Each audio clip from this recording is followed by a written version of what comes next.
Traditional Christmas ரம் plum cake நிறைய பேர் request பண்ணி கேட்டிருந்தீங்க.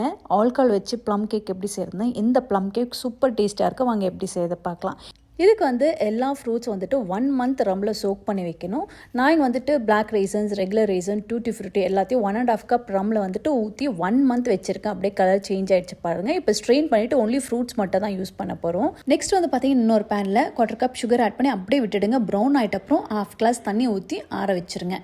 இப்போ இன்னொரு பவுலில் அன்சால்டட் பட்டர் 250 கிராம்ஸும் 250 கிராம் சுகர் ரெண்டுத்தையும் மிக்ஸ் பண்ணிவிட்டு அப்புறம் 6 எக்ஸ் கொஞ்சமாக ஆட் பண்ணி மிக்ஸ் பண்ணிவிடுங்க. அப்புறம் 2 டீஸ்பூன் வெனிலா எசன்ஸ் ஆட் பண்ணி மிக்ஸ் பண்ணிவிட்டு அப்புறம் 250 கிராம்ஸ் மைதாவில் 1 teaspoon baking powder, 1/2 teaspoon baking soda, கொஞ்சமாக clove powder, cinnamon powder, nutmeg powder எல்லாமே 1/4 டீஸ்பூன் 1/8 டீஸ்பூன் ஆட் பண்ணி ஜலிச்சு மாவு தனியாக எடுத்து வச்சுக்கோங்க.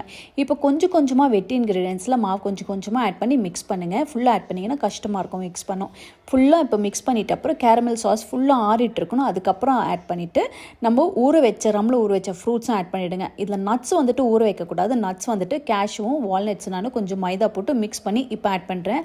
அப்போ தான் நட்ஸ் க்ரன்ச்சியாக இருக்கும். ஊற வச்சிட்டிங்கன்னா நல்லா இருக்காது. இப்போது க்ரீஸ் பண்ணி வச்ச பேனில் இதை அப்படியே பேட்டர் ஆட் பண்ணிவிட்டு மேலே இன்னும் கொஞ்சம் நட்ஸ் அண்ட் ஃப்ரூட்ஸ் ஆட் பண்ணி 170 டிகிரி செல்சியஸில் 40 to 45 மினிட்ஸ் பேக் பண்ணி எடுத்திங்கன்னா சூப்பர் ரிச்சான ட்ரெடிஷ்னலான கிறிஸ்மஸ் ப்ளம் கேக் ரெடி ஆகிடும். கண்டிப்பாக ட்ரை பண்ணி பாருங்கள். Happy cooking. Blessings to you all.